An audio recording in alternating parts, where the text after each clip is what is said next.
index is 107. Everyone in McKinney is dead. The temperature, the heat.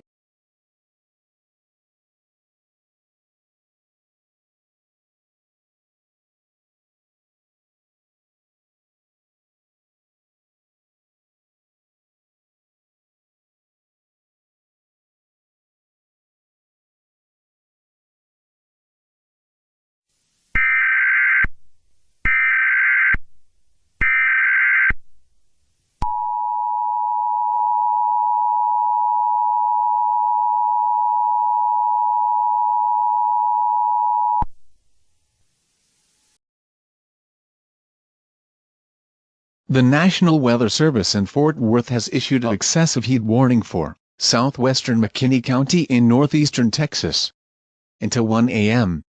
What heat index high as 1,000 is occurring? Where? McKinney.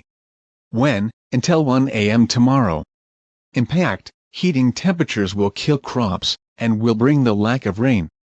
This is a life-threatening situation. Heat index as high as 1,000 is really deadly. Turn on all air conditioners and do not go outside. Keep all air conditioners at the lowest level. Repeating, an excessive heat warning is in effect for the following counties: McKinney, Texas,